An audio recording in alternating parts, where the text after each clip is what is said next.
출애굽기 17장 8절부터 16절까지를 교독하겠습니다. 그때 아말렉이 와서 이스라엘과 르비딤에서 싸우니라.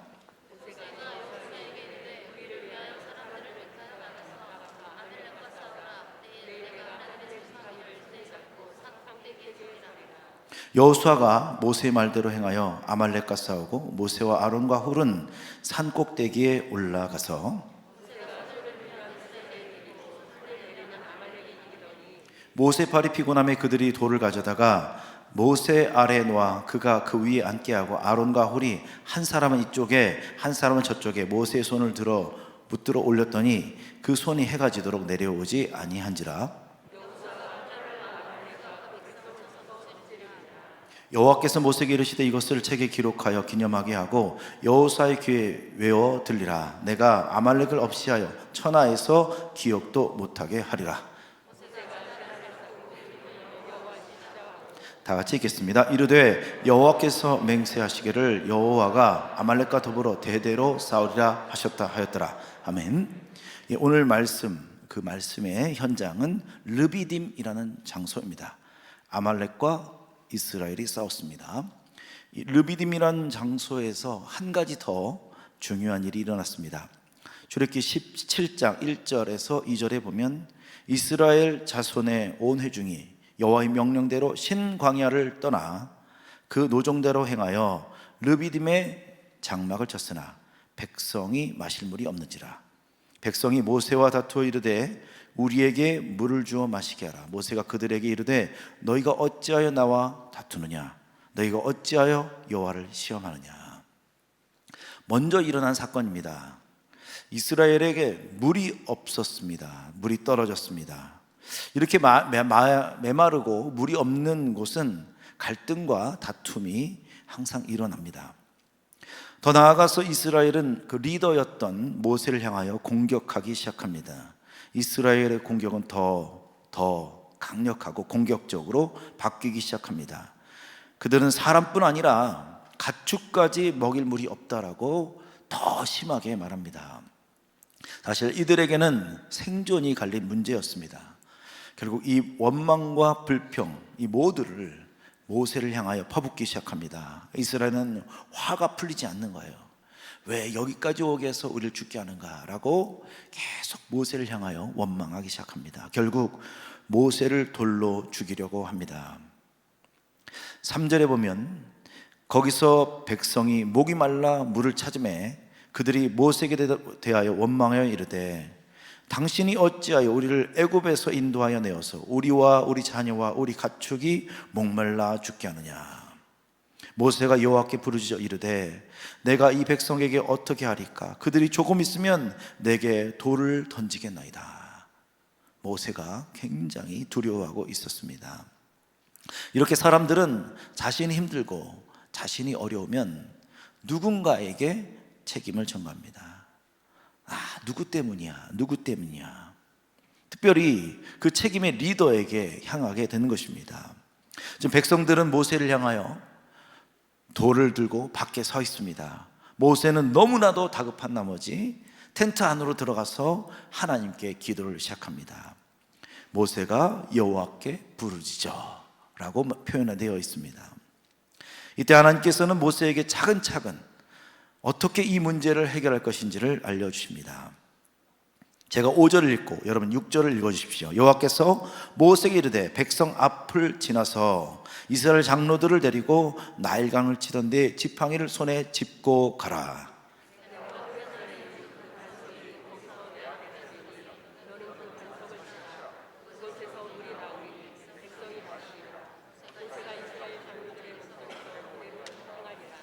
자, 이 그림은 호렙산에 있던 반석이 갈라져서 물이 나온 그곳입니다. 이곳에서 예전에는 물이 나왔겠죠. 그러나 지금은 그렇지 않습니다. 여러분, 이렇게 물이 부족한 문제에 우리가 놓여 있습니다. 이때 모든 일은 사실 하나님의 전적인 인도하심이죠.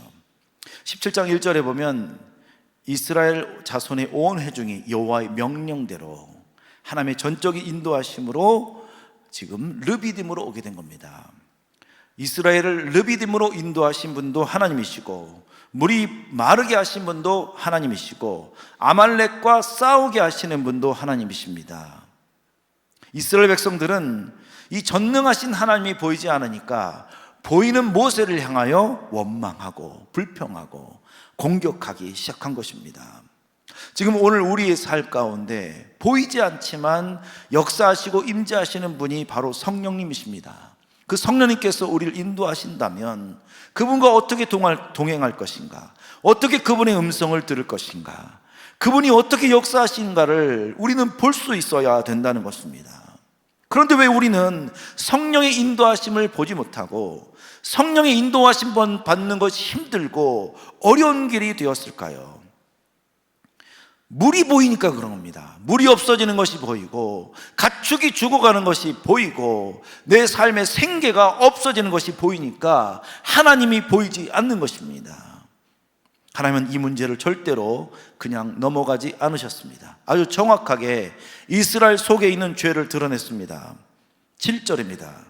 그가 그곳 이름을 마사 또는 무리바라 불렀으니 이는 이스라엘 자손이 다투었으며, 또는 그들이 여호와를 시험하여 이르기를 여호와께서 우리 중에 계신가 안 계신가 하였음이더라.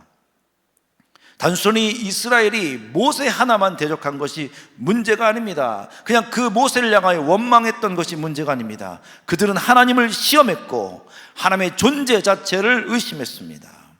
오늘 우리도 많은 일 가운데 어려운 일만 생기면, 힘든 일만 생기면, 내 마음에 복잡하고 아주 다양하고 아주 우리 삶에 고통스러운 문제만 생기면 우리는 하나님을 의심합니다. 하나님만 의심하십니까? 성령님도 의심하신다는 거죠. 성령님이 계신가?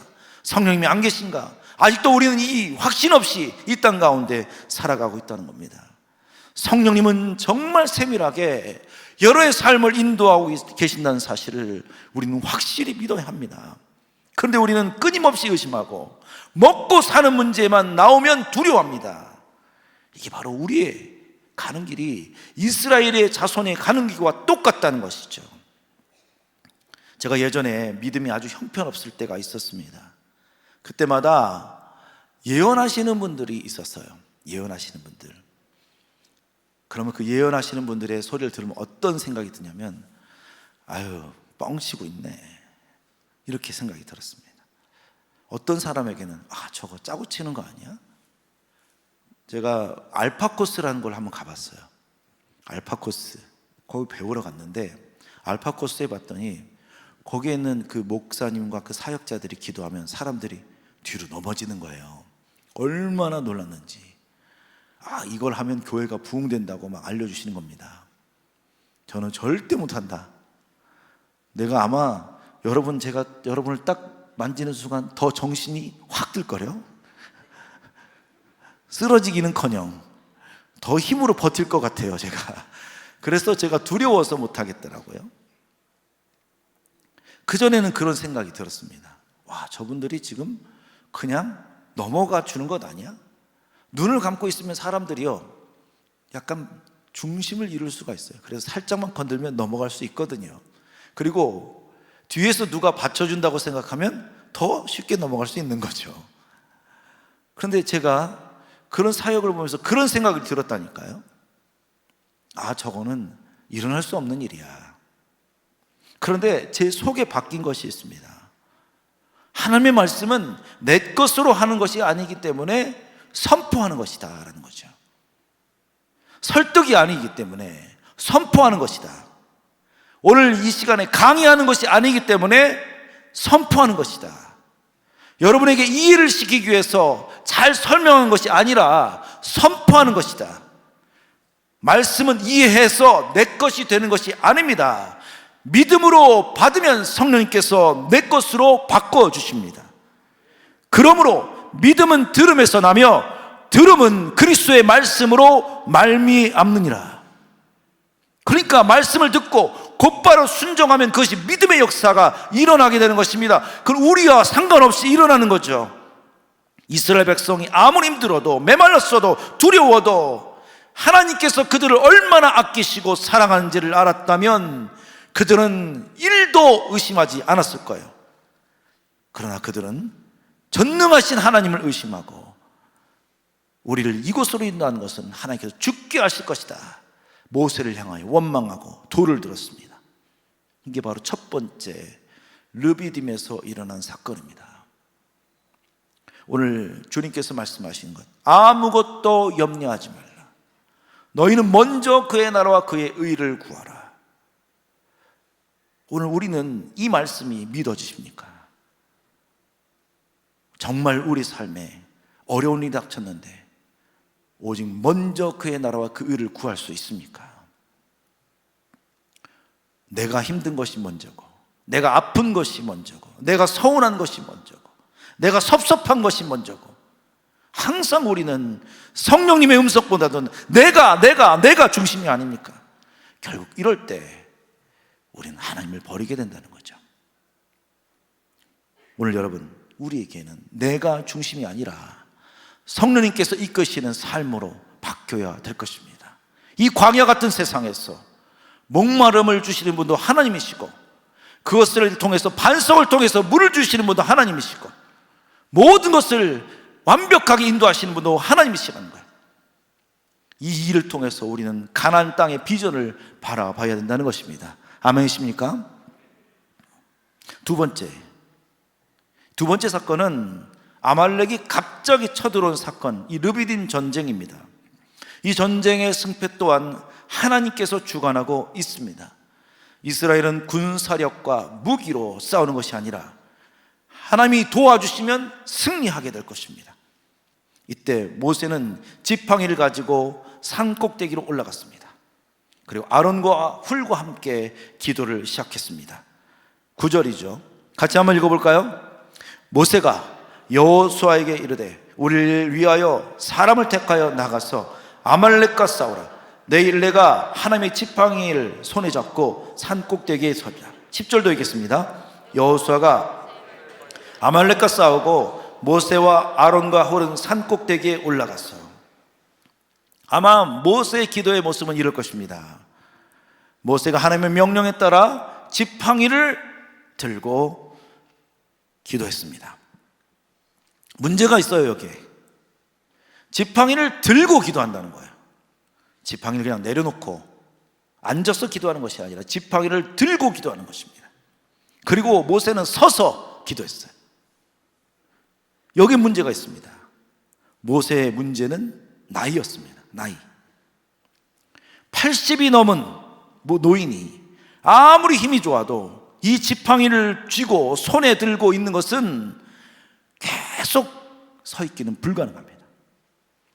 그래서 모세도 힘이 빠질 때는 조금 쉬었다가 내렸다가, 조금 힘나면 다시 올렸다가, 이렇게 반복을 하기 시작했습니다. 이것을 누가 봤냐면 아론과 훌이 보았습니다. 가만히 지켜보니까 모세의 손이 올라가면 이스라엘이 승리하는 것입니다. 모세의 손이 내려가면 아말렉에게 패하는 것입니다. 자, 11절을 같이 한번 읽어볼까요? 모세가 손을 들면 이스라엘이 이기고 손을 내리면 아말렉이 이기더니. 모세의 손에 따라 이스라엘의 운명이 결정된 것입니다. 모세의 손이 올라가면 이기고 모세의 손이 내려가면 지는 거예요. 이때 우리가 오늘 결정해야 될 중요한 말씀이 있습니다. 자, 한번 같이 읽어볼까요? 누구의 손을 들어줄 것인가? 한번 따라서 해볼까요? 누구의 손을 들어주실 것인가? 아멘이죠. 누구의 손을 들어줄 건가? 모세의 손이 지금 올라가고 내려가고에 따라서 전쟁의 승패가 결정됩니다. 그때 아론과 홀은 누구의 손을 들기로 결정했습니까? 12절이죠. 모세의 팔이 피곤함에 그들이 돌을 가져다가 모세 아래에 놓아 그 위에 앉게 하고, 아론과 홀이 한 사람은 이쪽에서 한 사람은 저쪽에서 모세의 손을 붙들어 올렸더니 그 손이 해가 지도록 내려오지 아니한지라. 여러분, 누구의 팔을 들어줄 것인가? 자, 이 그림을 보시죠. 이 그림과 같이 한 거죠. 모세가 힘들어하니까 딱 돌을 가져다가 앉게 하고 이들이 옆에서 지팡이를 들게 하는 겁니다. 두 사람이서. 여러분, 이 말은 내 인생을 누구에게 맡길 것인가? 라는 겁니다. 이 질문과 똑같은 것이죠. 지금 우리는 누구의 손을 들 것인가? 여기서 보십시오. 하나님께 내 인생을 맡기는 것이 아닙니다. 모세라고 하는 한 인간에게 내 인생의 결정권을 맡기는 겁니다. 그들은 하나님이 이기게 하는지 하나님이 지게 하는지 몰라요. 하여튼 모세가 올라가면 이기고 모세가 내려가면 지는 거예요. 그것만 보는 거예요. 그래서 그들은 빨리 판단한 겁니다. 와, 빨리 모세의 손을 올려줘야겠다. 모든 운명이, 결정권이 모세의 지팡이에 달려 있었습니다. 우리는 누군가의 손을 들 것인가, 이 결정이 없으면 우리 인생의 승리도 없게 된다는 것입니다. 오늘 말씀이 바로 그렇기 때문입니다. 모세의 손을 올려주면 승리가 일어나고 모세의 손을 내려가면 패배가 일어난다는 것이. 그럼 인간 이 모세는 어떤 사람입니까? 유대 히브리인. 원래는 애굽의 노예였지만 왕의 궁정에서 왕자로 살게 됩니다. 모세는 자신의 야망을 이루기 위해 애굽 사람을 죽인 살인자였습니다. 미디안 광야에서 40년 동안 양치기로 살았습니다. 이때 자신의 모든 꿈과 희망은 다 사라졌습니다. 자신에게 실망했고 자신을 원망하며 40년 동안 살았습니다. 광야에서 누구랑 대화하고 싶지도 않았습니다. 누구와도 말하지 않고 관계가 끊어진 채 마치 실어증 걸린 환자처럼 계속 아무에게도 대화하지 않고 그냥 살았던 것입니다.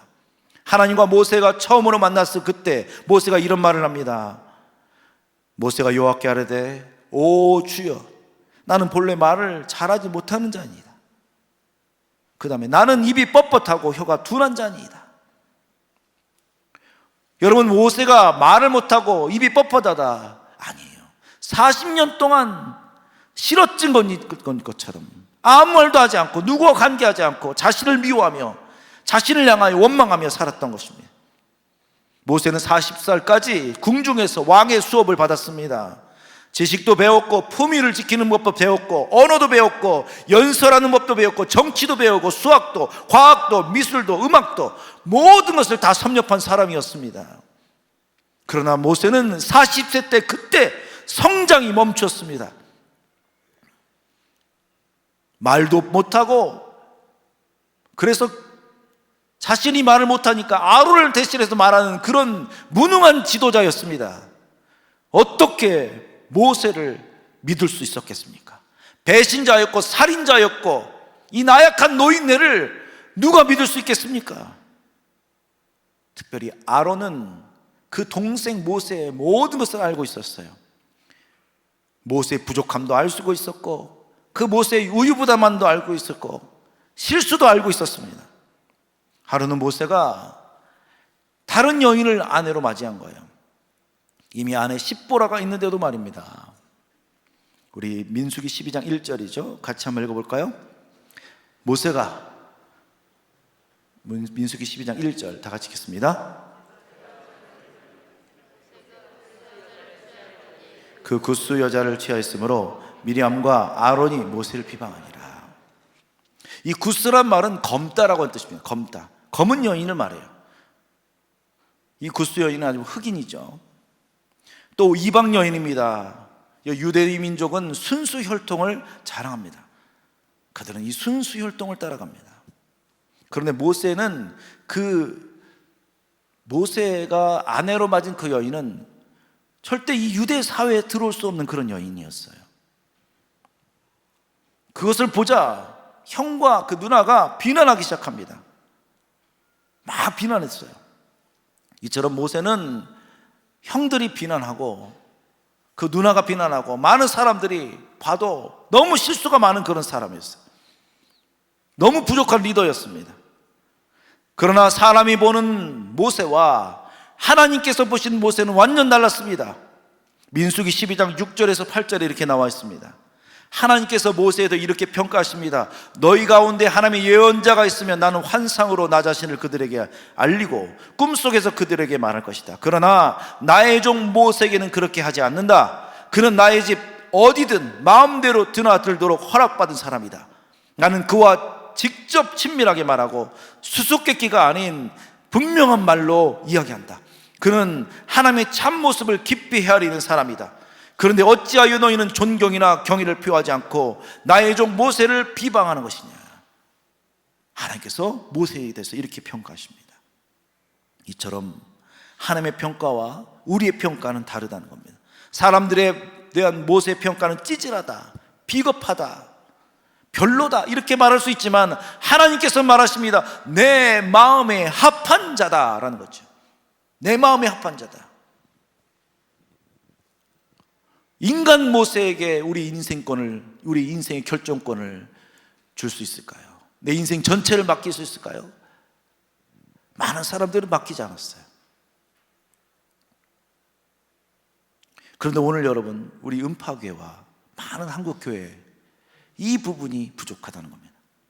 지금 교회들은 신천지를 미워합니다. 신천지. 그리고 신천지를 욕합니다. 적대적 원수로 생각하고 있어요. 교회는. 지난주에도 그 신천지 청년들이 우리 교회 앞에 와서 막 전단지를 나눠줬습니다. 우리가 막 화가 나가지고 막 쫓아냈습니다. 그 사람들. 막 분노가 차올랐죠. 그러나 우리는 정말 정신을 차려야 합니다.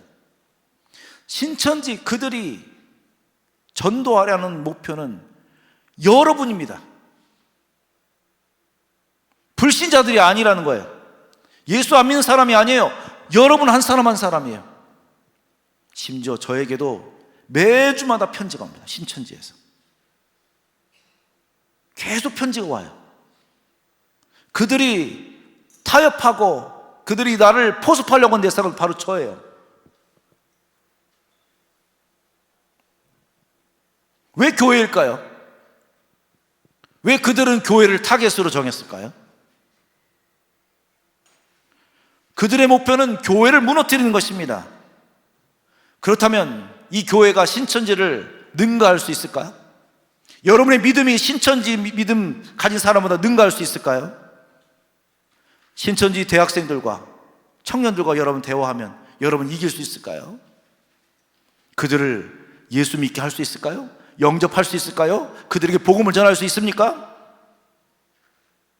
신천지는 지금 아주 헛술하고 말도 못하고 너무나도 약한 이 평범한 노인, 이 사람을 얼마나 신뢰하고 따르는지 모릅니다.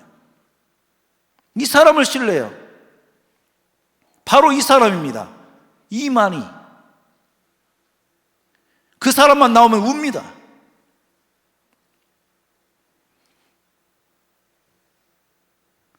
그러나 교회는 그렇지 않아요. 누구의 손을 들어줄 것인가가 결정되지 않은 교회 신자들이 너무 많아요. 아직도 이 교회 다니면서 다른 교회 가볼까 걱정하고, 내 마음에 안 맞아. 떠돌아다니는 플로팅 크리스천. 신천지가 교회를 무너뜨린다고 생각하십니까? 아닙니다. 한국교회는 이미 무너지고 있었어요. 리더와 관계와 리더와 신뢰는 깨어지고, 그리고 많은 교회들은 언제부터인가 다른 교회에서 우리 교회로 오는 것을 기뻐합니다. 새로운 영혼 구하는 것을 포기합니다. 신천지에는 20만 명의 신자가 있다고 합니다. 근데 그들은 거의 다 한국의 우리 교회에서 다니던 성도들과 청년들이었습니다. 교회에 있어 보니까 갈등하고 싸우고 교회에 있으니까 너무 불편한 거예요. 근데 거기 가봤더니 그 사람들이 너무 좋은 거예요. 아무리 그들에게 신앙과 믿음과 진리를 가르쳐도 그들은 돌아오지 않습니다. 교회는 보수와 진보를 싸웁니다. 리더십들끼리 싸웁니다. 목사와 중직자들이 갈등이 해결이 되지 않습니다. 여러분, 이렇게 해가지고 어떻게 아말렉과 싸워 승리할 수 있습니까? 전쟁할 원수는 이미 모든 것을 다 갖췄는데 우리는 싸울 수 있는 능력이 하나도 없어요. 무기도 없어요. 이때 우리가 결정해야 될 것이 있어요. 아론과 홀이 정쟁의 승리를 위해서 택한 방법은 모세의 손을 들어 올려주는 것입니다. 지금의 교회로는 신천지를 이길 수 없습니다. 지금의 교회는 너무 약합니다. 지금의 교회는 병들었습니다. 체력도 안 되고 기술도 없고 전략도 없습니다. 예전에는 성경 말씀은 몰라도 성령으로 충만했어요. 우리가 지금이라도 성령이라고 해서 이 성령이라고 하는 예방주사라도 맞는다면 지금이라도 우리는 승리할 수 있습니다. 그러나 교회 안에서 언제부턴가 성령의 역사와 임재가 떠나기 시작합니다.